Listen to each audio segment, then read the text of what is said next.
So how does a country go from being filled with this incredible hope to just completely falling into chaos? It's a tough question, right? Well, today we're going to dive right into it. We're looking at this through the eyes of activist Befeqadu Hailu and his really powerful new book, Lost in Transition.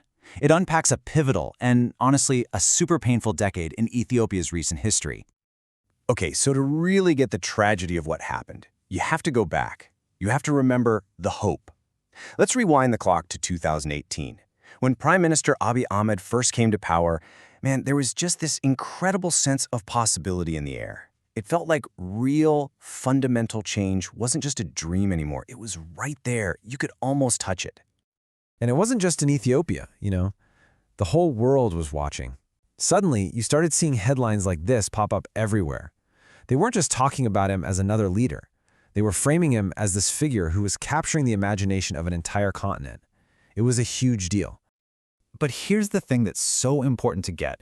This wasn't just some view from the outside looking in. This incredible wave of optimism, people were calling it Abiy mania. It was just as powerful, if not more powerful, inside Ethiopia and for Ethiopians all around the world. For a minute there, it really felt like everyone was on the same page, pulling in the same direction. I mean, the praise was everywhere. You had prominent scholars and intellectuals, people who, by the way, would later become some of his harshest critics.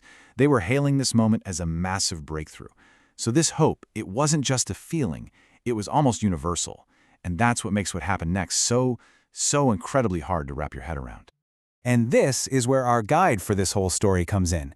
See, the author, Befeqadu Hailu, he's not some distant academic watching from an ivory tower. No way.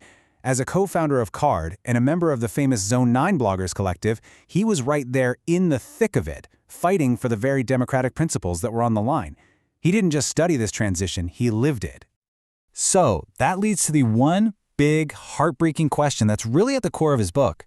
What went wrong? How did all that promise just unravel?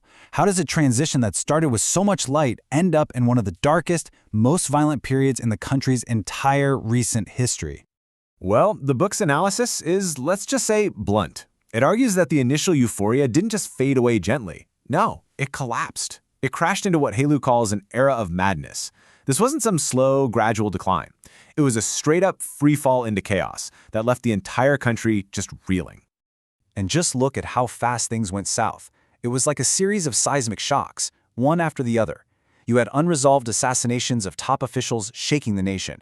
Then, the killing of the beloved singer Hachalu Hundessa, which sparked this massive wave of violence. And then, boom, a devastating civil war kicks off in the Tigray region. Each one of these wasn't just a standalone crisis. It was another step away from that promised future, and deeper into conflict. And this feeling of just vertigo, of everything spinning out of control, it wasn't just felt by people on the ground. As one senior UK diplomat put it, it was a period of mania. Things were changing so fast, all the time, that nobody could keep up. Not Ethiopians, not the international community. It was like the whole country was on a runaway train. So the question remains, how? How did this happen? The book makes a really powerful argument here. It says that to even begin to understand the physical violence, you first have to understand the invisible war that came before it. A fierce battle that was fought over history, over identity, and maybe most importantly, over information itself. And right at the heart of that battle, the book points to two completely opposed ideas of what Ethiopia even is. On one side, you have the traditional Ethiopianist view, this idea of a single, harmonious, unified nation with a glorious past. And on the other side, you have the ethno-federalist vision, which sees Ethiopia as a home for many different ethnic nations that have been denied their rights for a long time.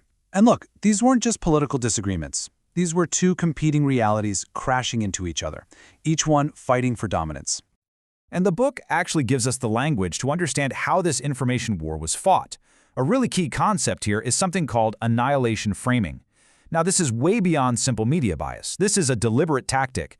It's when you weaponize information to completely, utterly erase your opponent's story, their perspective, basically to silence them so they're no longer even part of the national conversation. And this stuff wasn't just random noise or a few trolls online. No, this was a systematic campaign. The book breaks it down really well with the ABCs of disinformation. You have the actors, the groups or people behind it, the deceptive behaviors they use, like bots, hijacking trends, all that stuff, and finally, the toxic content itself. Harmful, totally fabricated stories designed to get a huge emotional reaction. This was an organized flood of weaponized info. And the goal wasn't just to win an argument, the goal was to mobilize people for actual war. So, when all is said and done, what's the ultimate cost of this kind of battle for truth? Well, according to the book, it's pretty devastating. When a country's entire information ecosystem gets poisoned, the nation itself gets lost. It gets stuck in a transition that just never actually arrives. And the book's conclusion on this is, well, it's absolutely chilling. It argues that the biggest casualty of this whole era wasn't just peace or stability or even all the lives lost. It was something deeper, something far more fundamental, the shared regard for truth itself. And when that's gone, when people can't even agree on basic facts, the very foundation of a democratic society just crumbles. So, look, if you're someone who's watched the headlines coming out of Ethiopia over the last decade and you've just struggled to understand how could so much promise lead to so much pain, this is what you need. It gives you the crucial framework to make sense of it all.